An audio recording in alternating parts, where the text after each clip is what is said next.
ආයුබෝවන් හැමෝටම.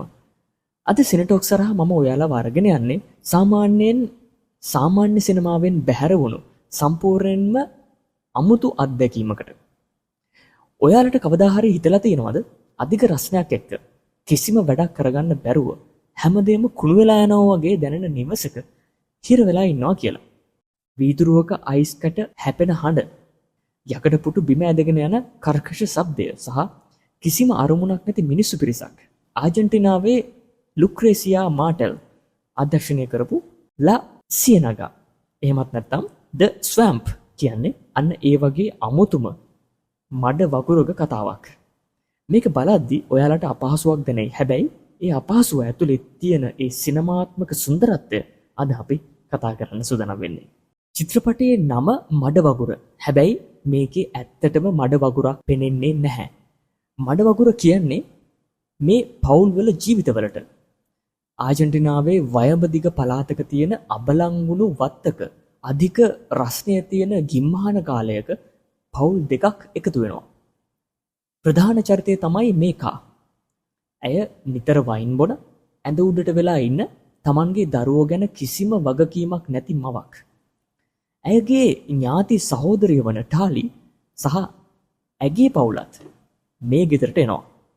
මේ ගෙදර ඉන්නේ දරුවෝ රැලක්, මෙහෙකාරයෝ සහ වයසට යන වැඩිහිටියෝ. හැබැයි මේ කිසිම කෙනෙක් අතර නියම සමතතාවයක් නැහැ. ඔවුන් හැමෝම එකම තැන හිර වෙලා. හැබැයි හැමෝම ඉන්නේ තනි වෙලා. චිත්‍රපටය පටන් ගන්නේ මේකා බීමතින් වීදුරුවක් අතින් වැටිලා තුවාල කරගන්න දර්ශනයකින්. ඇය ඒ තුවාලය ගැනවත් සැලකිලිමත් වෙන්නේ නැහැ. ඇය හරියට ඒ කුණු වෙලා යන නිවස වගේමයි. මේ තියෙන විශේෂත්වය තමයි නිශ්චලතාවය. මේ චිත්‍රපටයේ මහා ලොකු ප්ලොට් එකක් නැහැ. කිසිම වැඩක් සිද්ධ වෙන්නේ නැහැ.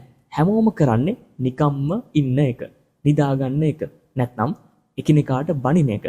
හැබැයි ඒ නිශ්චලතාවය ඇතුලේ ලොකු ආතතියක්, ටෙන්ෂන් එකක් තියෙනවා. හරියට මඩ වගුරක් වගේ. පිටතට නිහඬයි, හැබැයි ඒ ඇතුලේ ඕනෑම වෙලාවක ගිලෙන්න පුළුවන්. මෙතන ඉන්න දරුවෝ දිහා බලන්න. ඔවුන්ට කිසිම වැඩිහිටි රැකවරණයක් නැහැ. ඔවුන් තුවක්කු අරගෙන කැලේ දුවනවා, සත්තු දඩයම් කරනවා, අනතුරුදායක විදිහට පිහිනුම් තටාකවල සෙල්ලම් කරනවා. වැඩිහිටියෝ ඉන්නේ Tamanගේම බීමත් ලෝකවල හිර වෙලා. දරුවන්ගේ මේ අනාරක්ෂිත බව බලන ප්‍රේක්ෂකයාට ලොකු බයක් දෙනවා. කොයි වෙලේ දරුවෙක්ට අනතුරක් වෙයිද කියන බය චිත්‍රපටයේ පුරාම තියෙනවා.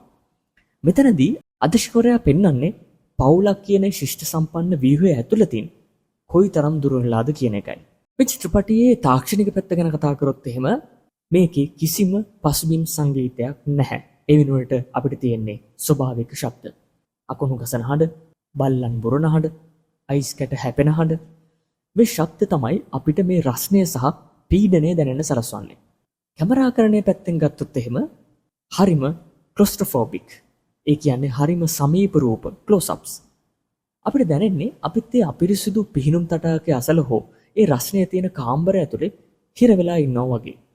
මාටෙල් මේකෙන් පෙන්වන්නේ මේ පවුලට ලෝකෙන් පැනලා යන්න තැනක් නැති බවයි. චිත්‍රපටයේ මුලින් ඉඳලම පෙන්නනවා මඩ වගුරක ගිරුණු එළදෙනක් ගැන කතාවක්. ඒක තමයි මේ පවුලේ සංකේතය. ඔවුන් හැමෝම ඒ ගිරුණු එළදෙන වගේ. Tamanගේ කම්මැලිකම සහ පිරිහීම ඇතුලේ ගිලෙනවා. අවසානයේදී පොඩිම දරුවා ඉනිමගකින් වැටිලා මිය යනවා. හැබැයි ඒක වෙන්නේත් හරිම නිහඬව. ඒක මහා ලොකු ඩ්‍රාමා එකක් නෙවෙයි.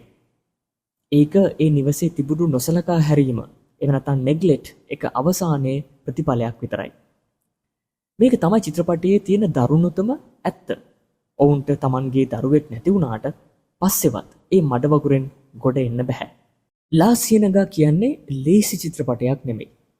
මේක ඔයාලව පීඩාවට පත් කරයි. හැබැයි මේක 21 වෙනි සියවසේ බිහි වුණු විශිෂ්ටතම චිත්‍රපටයක් ලෙස සැලකෙන්නේ. මනුෂ්‍ය ස්වභාවය සහ පෞල් පරිපාලනයේ තියෙන කුණුවීම මේ තරම් තාත්විකව පෙන්නපු වෙනත් නිර්මාණයක් නැති නිසායි. ඔබ ස්ලෝ සිනමාවලට සහ ඇට්මොස්ෆෙරික් නිර්මාණවලට කැමති නම් මේක මග හරින්න එපා කියලා අපි ඉල්ලීමක් කරනවා. මේ චිත්‍රපටය බැලුවා නම් ඔයාට දැනුණු අපහසුව ගැන අපිට පල්ලෙහාන් කමෙන්ට් එකක් දාලා යන්න. හැබැයි පහසුවෙන්ම අපිව සබ්ස්ක්‍රයිබ් කරන ගමම්ම. ගිහින් එන්න සුබ දවසක්.